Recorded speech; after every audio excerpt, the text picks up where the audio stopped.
Hi everyone. I'm going to do a couple of quick lectures on a couple of key concepts that I think are important to this class and are difficult to get across and learn on your own, and hopefully with a little bit of help, these videos will help you appreciate some of these concepts. So I think the material is sufficiently long. I'm going to have to break this into two parts, but let's see how far we get. I'll try to keep it as brief as possible.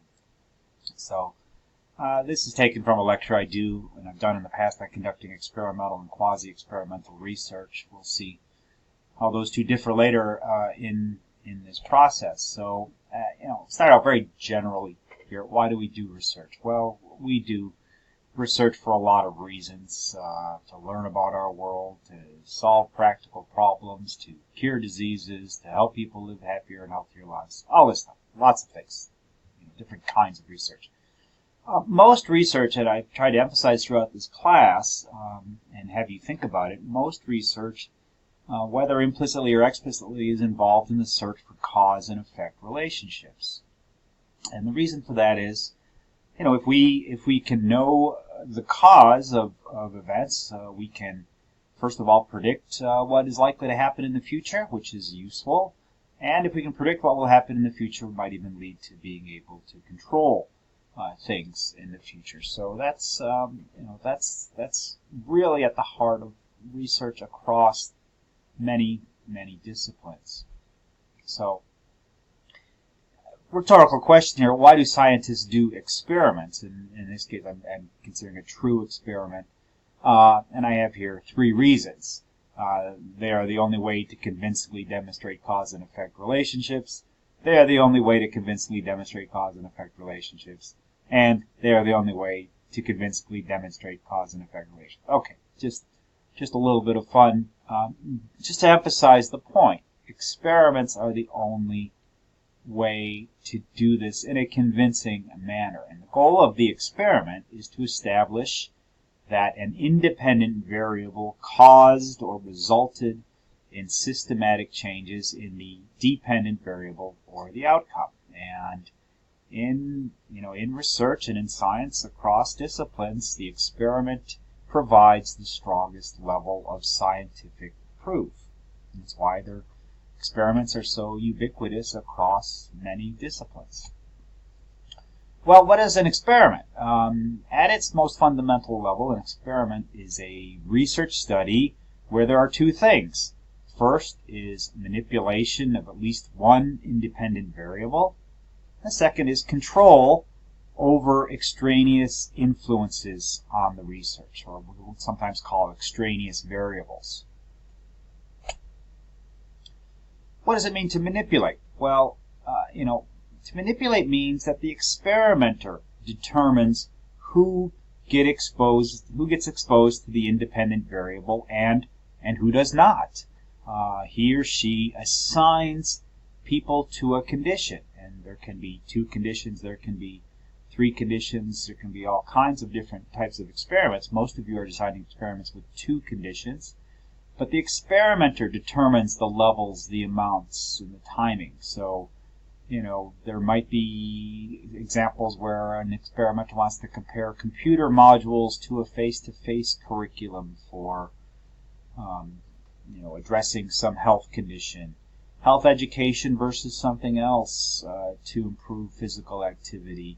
Traditionally, comparing levels of a study drug to a placebo might be the different levels or the amounts. The key thing being that the experimenter determines who gets exposed to them.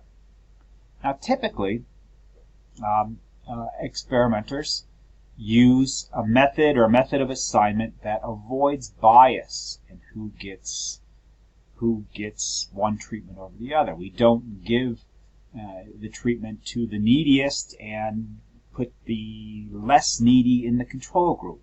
That would cause a bias in our groups and cause problems with interpretation later on. So we use methods to avoid any kind of any bias, implicit or explicit, that might occur in putting people into different groups. And so we use methods that are based on chance.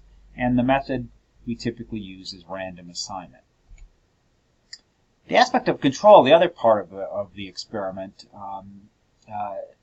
is slightly different. The meaning of control in the experimental context means to eliminate or hold constant, make equal, or nullify any outside influence that might interfere with your study and interfere with your study results. So, this is something you think about control, you think about working in a laboratory. A laboratory is a very controlled environment. Control is harder to exert in field settings, like those where most of your studies are going to be held, or at least that's the plan. You would hold them in the field. And we'll talk a little bit more about control.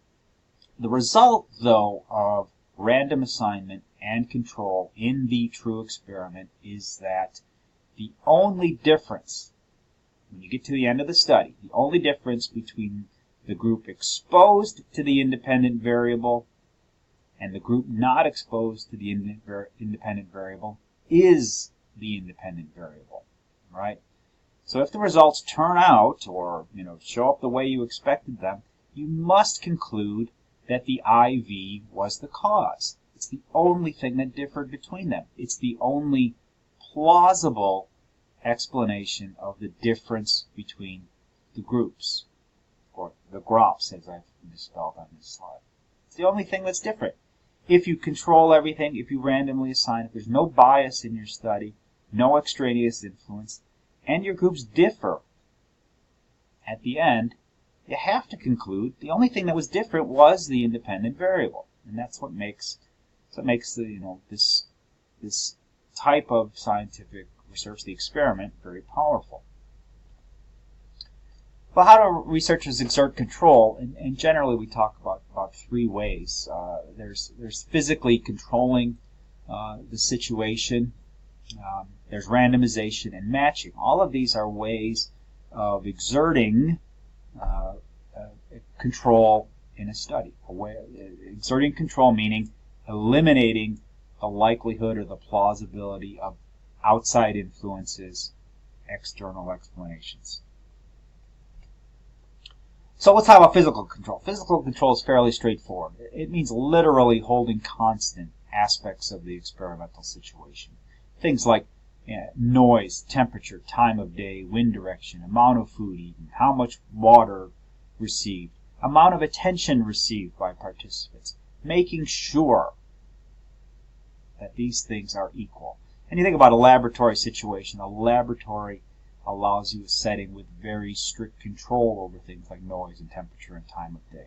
And these factors, noise, temperature, time of day, amount of attention received, are called extraneous or potentially confounding variables.